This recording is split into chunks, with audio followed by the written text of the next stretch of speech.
Hello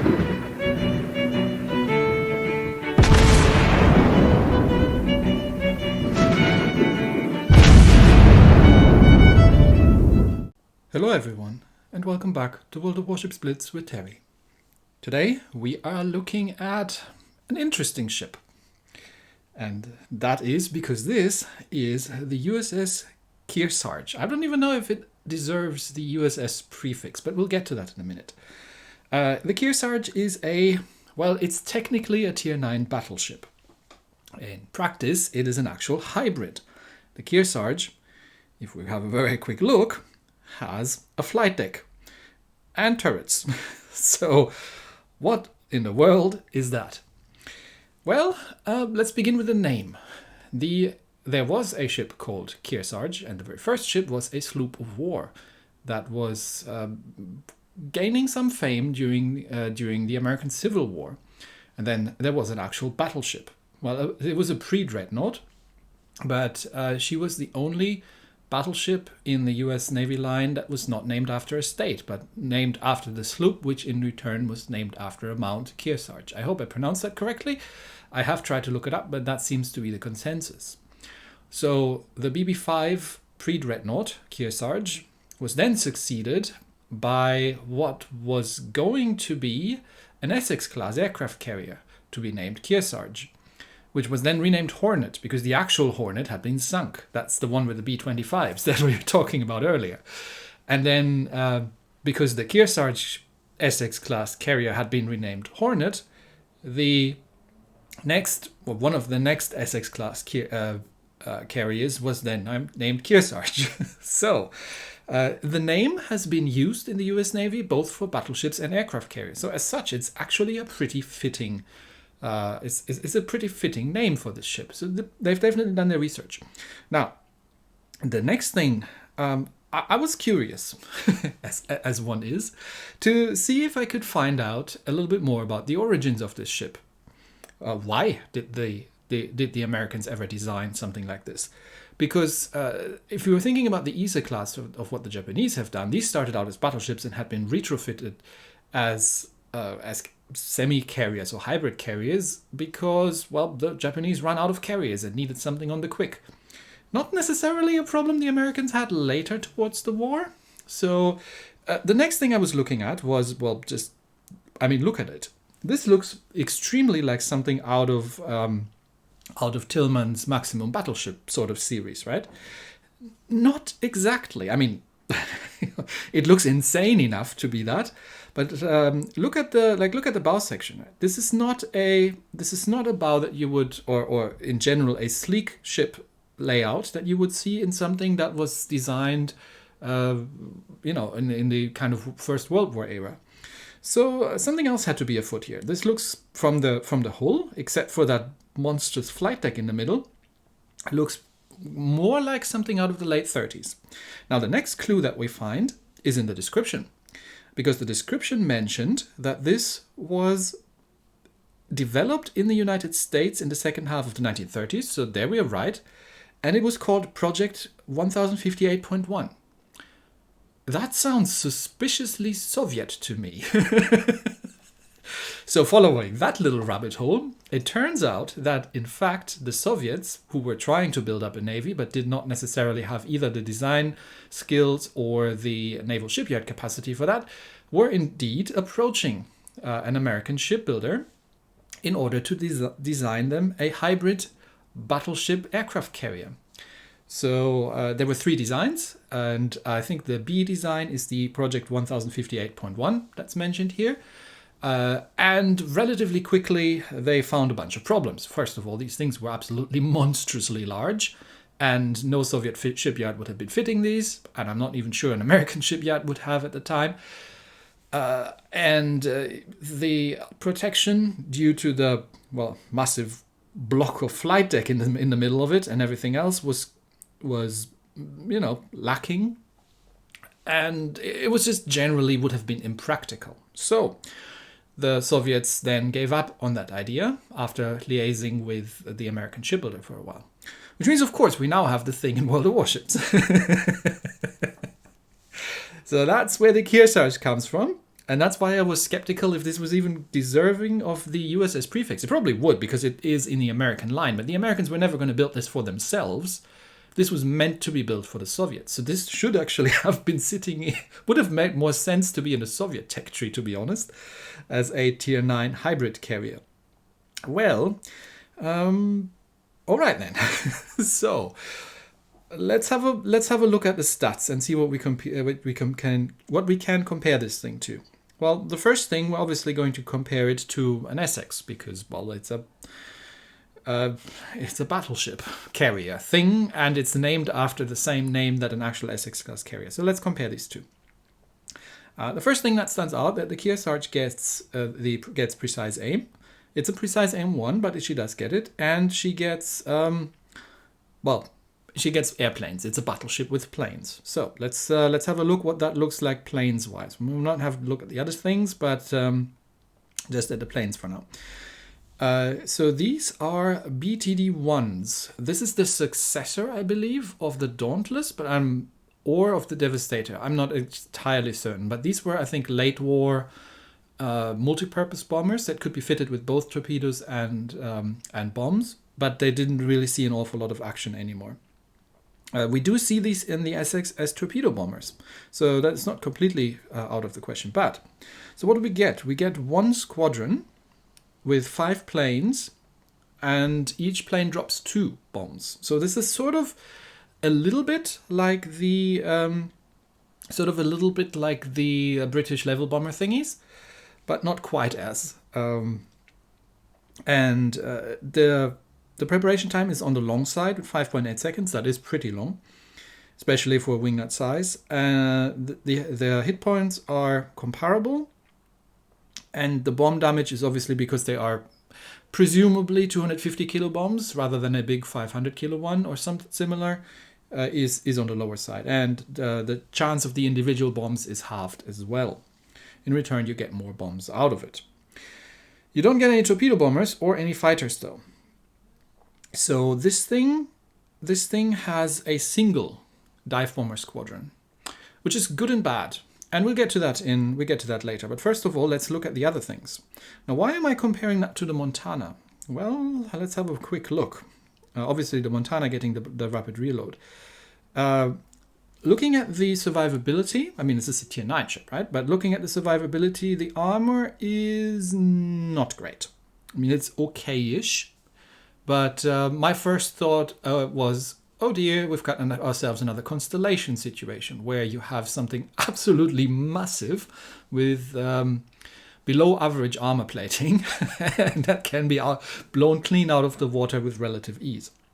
The hit point pool for a Tier 9 is pretty monstrous with 58,000. And the maneuverability is pretty similar to what you see on the Montana as well. So the same maximum speed, slightly faster turn time, although the term faster here is to be used with caution. She does get 12 guns, and they are 406 millimeters. But these are a 45 caliber length, not the 50 calibers on the Montana. The reload is a bit longer, the range isn't quite as long, and the damage is a bit lower. But don't let that fool you. These are very, very, very nice guns. She does get an absolute boatload of secondaries, which are, I would say, utterly useless, because if you're in secondary range of anything on this thing, you're in trouble anyway. Yeah, well, again, we'll get to that later. And then, obviously, the Montana doesn't get any aircraft. The AA on the Kearsarge is okay, but it's not Montana levels, obviously. The surface detection, though, is. So what on earth do we do with this thing? We've got we've got something the size and surface detection of your average tectonic plate and the maneuverability to match. We've got guns that are sort of reminiscent of the Montana, but at Tier 9. And we've got a flight deck with a single dive bomber squadron on it. So one of the problems that you'll be encountering is, well, you've got the thing with the American carriers, and I do realize I'm not an expert in carriers, I've just been at the receiving end of them, is that the dive bombers are very, very good at setting fires. And this thing's no exception, even though the smaller bombs have a lower chance, but you get twice, you get more of them. So the thing is that you then make use of that. Like you set a triple fire, you trigger damage con, you wait 10 seconds, and then you set another triple perma fire, and then you also get a flood going. Can't really do that with this thing unless you start loading the high explosive in the guns, which I generally wouldn't recommend because these guns are really, really nice. So you can't really use the dive bombers the same way that you would use the dive bombers on a carrier. Also, mentioned again, the thing is absolutely massive. Like let's compare her to the Tier 9 alternative tech tree line. That is the Minnesota. That is the Iowa. You see the difference in size on this thing. This thing is absolutely hilariously monstrous. It's a huge ship, and as such is obviously a huge target. And I don't think the flight deck elevation thing there is doing it an awful lot of favors either, because that is relatively easy to hit and to penetrate, and the armor plating isn't particularly great to begin with. I mean, this thing's got worse armor than the Iowa, I think. Let's have a very quick look, just to compare the two, because that would be the obvious Tier 9 tech tree competitor. You do get more health, just on account of this thing being absolutely huge, but your range isn't quite as good as on the Iowa. But if we're comparing the armor plating, yeah, the Iowa is certainly better armor than this thing, and no one's going to accuse the Iowa of being particularly well armored, at least not in game. I mean, in reality, it's a different story, but yeah. So, Kearsarge. Well, I was thinking when I started this, and after hearing what most of the people that I've talked to or I've seen opinions of have said, yeah, nah. So I figured, okay, I want to try this because I just want to see what happens. First of all, it's a carrier with no torpedo planes and no fighters, which is something that's perfectly nice for me. And so what I was curious to see if I could figure out what we can do with it. Well, let's look at the elite bonus first. You can get the elite ground service, which reduces your dive bomber preparation time, which is nice, but it also reduces your torpedo bomber preparation time, which is useless because you don't have any, and it reduces your fighter preparation time, which is also useless because you equally do not have any of those. What you can get, though, is the main battery firing range, and I would thoroughly recommend doing this because the guns are fun. In the equipment slot, you get, fortunately, the battleship setups in slot 1 and not the carrier setup. I would, once again, thoroughly recommend using the artillery plotting room for an additional 4% main battery firing range. You could be tempted to take main battery mod 3. The guns are okay-ishly precise, actually, and you've got a lot of them. So I would go for range because you need to compensate for your absolute lack of armor and your geological size on this thing. I mean, she's named after a mountain. I get it. It's big, but really? Slot 2. You could be tempted to go for an AA setup. I would recommend taking the propulsion mod. Because if you realize that one of your flanks is falling, you need to get out of dodge pronto. And this thing is proper quick. She is absolutely helpless against destroyers, by the way, but she is proper quick. So if you can figure out in time that you're about to be in trouble, you can at least boost up the engines and try to get towards the other end of the map. Now the third slot is going to be controversial because obviously with an 18-second turn time, you would probably usually recommend to go for steering gear mod, and this would be more of the canonical setup for like an American battleship or something. You see, the thing is, this thing is so huge. I have the concealment mod here, and I have it for 2 reasons. It's going to be useless for most of the battle, but hear me out. It's going to be useful in 2 exact scenarios. It's going to be useful at the beginning of the battle because it allows you to get into a position where you can at least have some cover from things before you start getting spotted and then inevitably nuked by Yamatos and Colombos and everything else. The second scenario where this is coming in useful is if when you are inevitably relatively low on hit points towards the end of the battle and you need to get out of dodge. So you stop firing your guns and you can still be somewhat useful because you're still going to have a dive bomber wing flying around, but you have some chance of actually going undetected, which once again is one possible way of avoiding getting absolutely obliterated in this thing, because armor isn't going to do it for you, so you have to compensate for that. Now, if you want to go steering gear mod, totally valid thing. You could do a whole range of setups. Hell, you could even do a speed mod, just to kite away with this monstrosity and just be as far away from everything as you can.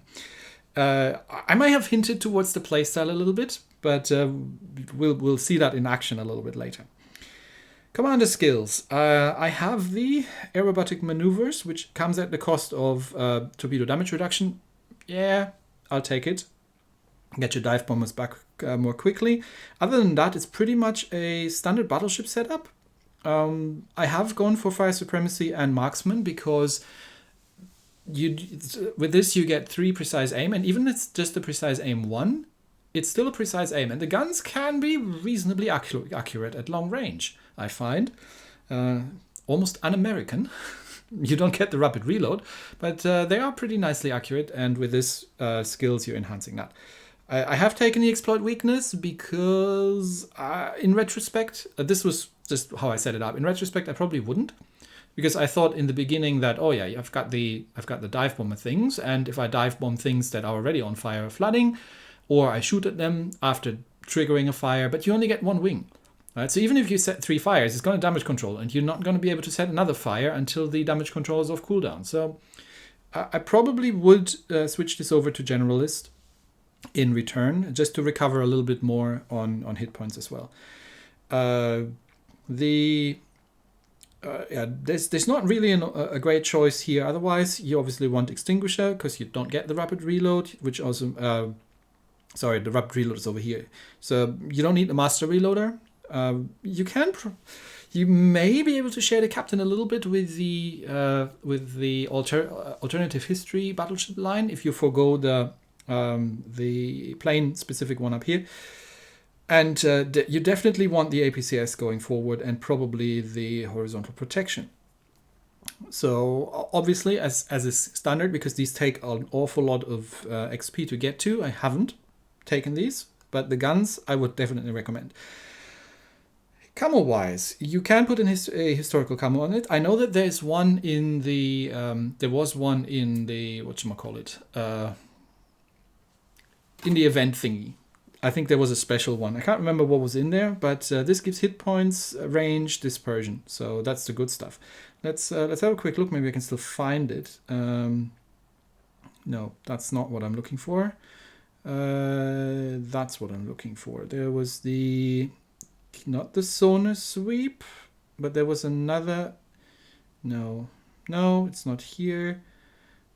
I think it was like a Kearsarge thing. Was it oh yeah, there it is. Okay, actually I can get it. Perfect. All right, let's get that, and then we can compare the 2 camos. So you can take this one, or you can take the Cold War camo, which makes a lot of sense, sort of. It's because it would have been built for the Soviet Union, and then if it was actually happening, and such. So the difference here being that this special camo gives you dive bomber speed, which honestly I would take over the torpedo damage reduction. So given that you basically get it for free, I think you need to win 5 battles or something. This is a good historical camo that you get on top of, and I would say is preferable to the historical camouflage. But at the time when I was testing, I had the historical camo on, so that's what we're going to go with. Anyway, long story short, let's get into some battles and decide if this thing is hilariously bad or if this is actually somehow working. In the first battle, it's a tier 9 game, and we're playing base capture on Hourglass. We're up against an enemy Kearsarge, a Lion, Veneto, Bismarck, Seattle, and a single Yugomo. So, what do you do with this ship? Well, you stay at maximum range. That's what you do.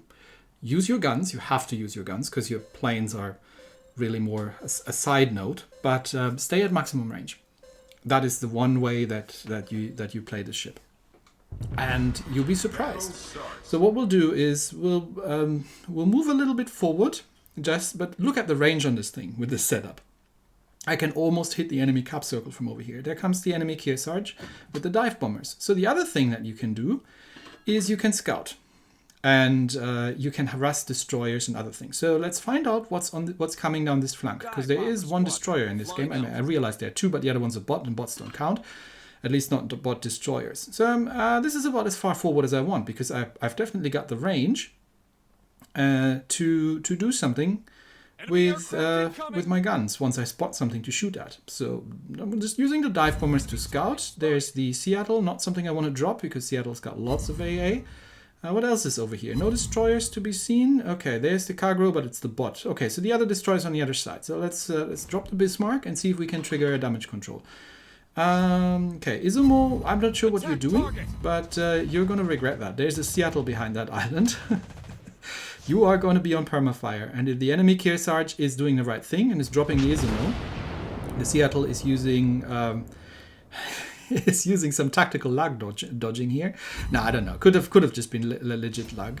But yeah, obviously the Izumo is now on triple permafire because he probably got dropped by the dive bombers from the Kearsarge, and I am trying to head around the flank and do something about this Seattle. I don't really have a good shot at him because he's obviously hiding behind an island. It's doing the right thing. Seattle is a great ship on this kind of map. There's the Bismarck. I think I did cause a fire, so I'm pretty sure the Bismarck damage controlled. So if somebody... Oh, and we've already lost one of our destroyers. I'm not sure if that was the bot or the other one. Okay, will you stop that? It's getting old. Okay, hold still there. And then we can get some shots into that thing. So you can obviously also use the dive bombers to trigger things. So for example, that Bismarck, he used his damage control. I'm pretty sure it's already coming back, but we did have destroyers on our side who have, at least we have one. And what did we have an Akizuki? We did have some fire starters on our side. So while I keep taking the Seattle under fire and just keeping them spotted with the dive bombers, I am trying to once again trigger a damage control on the Bismarck. Yeah, we've got a fire and Bismarck damage. Okay, so whatever destroyer that is rushing the Bismarck right now should be able to get a perma-fire or or a perma-flood going. And we keep taking the Seattle under fire. See if we can do something about this guy. He does the right thing and backs off. Okay, Bismarck is now... Yeah, it's an Akizuki. Aki, what are you doing? This is a Bismarck. Why don't you... Why are you... No. Okay. There goes the Akizuki, to nobody's great surprise. I had him prepped and he's on perma-fires. Why do you have to rush this thing? It's a Bismarck. You don't rush a Bismarck if you don't have the torpedoes ready to take it out. Anyway. Where did my team go? I swear I had one just a minute ago. It's 3 battleships left. That's a bot cargo, so I don't really have to worry about that. Let's set some more fires on the Bismarck and make ourselves useful. There's the enemy Kearsarge. He's also doing the right thing and is sitting at maximum range. But yeah, don't need to worry about the bot. There comes in some Veneto fire. I think I don't have line of sight on the Bismarck right now, so let's get some shots off at the Vittorio Veneto over there. He is in the turn. So, but yeah, couple hits still, and yeah, these guns are nice. I like these guns. Okay, another fire on the Bismarck. Is he getting tired of it yet? He damage controls it again. But yeah, this is the situation when you're on your own. You cannot actually exploit this unless you're loading the high explosives. Okay, Veneto keeps taking me under fire, and yeah, even though this is a tier 9 battleship carrier thing, don't think that you can actually duke it out with actual battleships. And we still haven't killed anything, but there comes the enemy Kearsarge. I can at least get some shots on that guy. And just farm some more damage. I mean, we've lost, right? We're down to 2 ships. Honestly, down to 2 ships.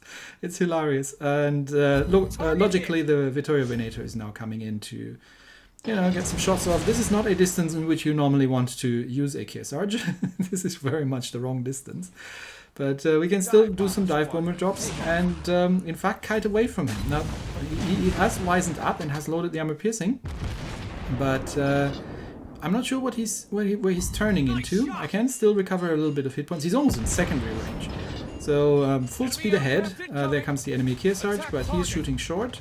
The shells have a long hang time, so you do need to lead a bit more than usual. Okay, my dive bombers are just coming back, so not an awful lot I can do there, but we can get some more main battery shots out. We're obviously being capped, and I have just run out of map. The problem is, can I beat? I don't think I can beat the Veneto's reload, so I am probably dead here, unless the Kearsarge has missed me again. And oh, the Iowa pulls the first kill of the game, and we've got the Veneto killed. But I mean, we're still lost, right? But let's see if we can play a bit with the enemy Kearsarge, because you don't want to sit still necessarily in this thing. Use the speed of it, because I can hurt you, and you're gonna struggle to hurt me back, because yeah, I'm actually in reverse. I mean, I can't turn because I'm on a map, but he's now coming under fire from the Iowa on the friendly team as well, and I can get some more damage in. But yeah, these guns are great, and yeah, that's triple fire. He's going to damage control it, and there's nothing we can do about it. And his next salvo is probably going to kill me. No, it's not, because he missed again. Yeah, you do need to get used to the. I might still get one more salvo off, but that's it then. You do need to get used to the. To the shell hang time. They are very slow, but you also don't want to sit straight on. I mean, that was a full health Kearsarge when we started, and it no longer is. And I think he's going to kill me. Yeah, he killed me before my shells impacted. Otherwise, I could have farmed a little bit more on that thing. Wouldn't probably have killed him, but still done 116,000 points of damage. And I really should have dive bombed that Seattle, I think, earlier on. It's just that I probably wouldn't have made it through, because it's a Seattle, you know. If you get the def AA up, it's not an awful lot you can do about it. But yeah, the dive bombers are an afterthought. Oh, and I had a bot that was doing better than my team. Well, to be fair, the enemy team had a bot that was doing better than 2 members of his team, so can't really complain there.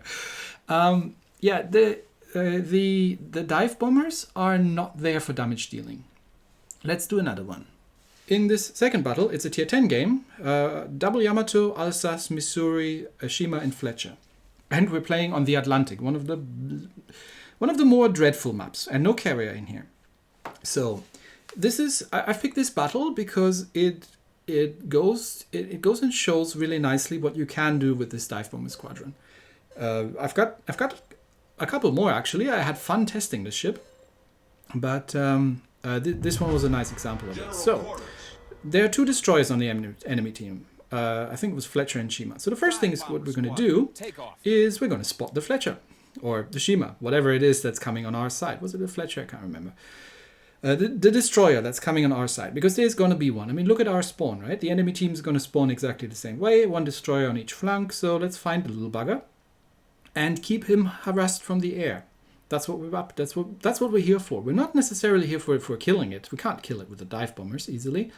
Let's see if we can spot it. We'll just pull across. And with the range on this thing, you don't even need to move forward. There's the Fletcher. Okay, hello, Mr. Fletcher. We'll drop him anyway. And we'll see if we can... It's not doing an awful lot because it's dive bombers, but we'll see if we can get a salvo from the main guns in. He is turning slightly in. Lead a bit more, bit more, bit more. Always lead a bit more. And this is probably as far as forward as I necessarily want to be at this point. There's also a Vermont with me. Okay, I don't seem to have hit anything, but there are some battleships that are coming in range. So I'm going to park myself behind this island. There's a Yamato. So this is exactly how far forward I want to be. I actually want to reverse at this point. So the Yamato is looking like he might be starting to look at me. So, but he's also stopping because he's in a Yamato. He does not want to. He doesn't know where the destroyers are. But I have ways of finding out where they are. So a couple of shots out at the Yamato. And then let's find ourselves that Fletcher again. And let's make sure that my Vermont knows where he is. Vermont is being extremely brave here.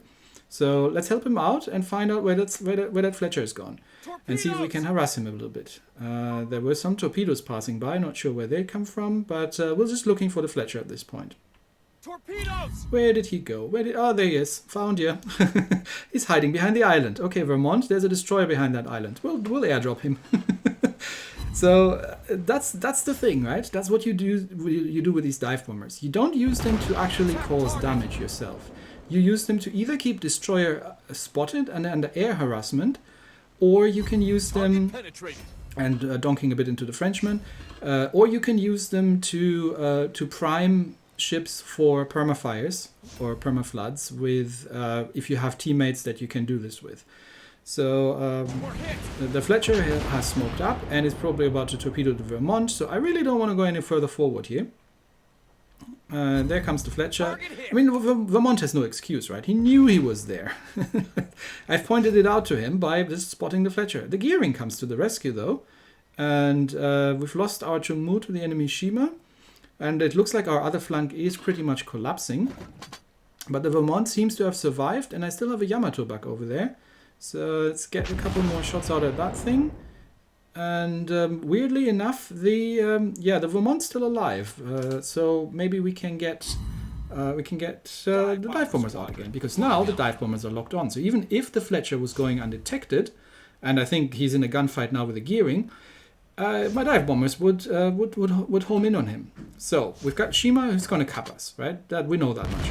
Shima's going to cap. The other flank's collapsed. We've lost one battleship, one destroyer. We have killed the Alsace though. So that's a good thing. And a couple more dive bombers on the Fletcher. Yeah, one bomb hit. The dive bombers are utterly useless against destroyers, other than keeping them harassed and keeping them spotted. For that, they are excellent.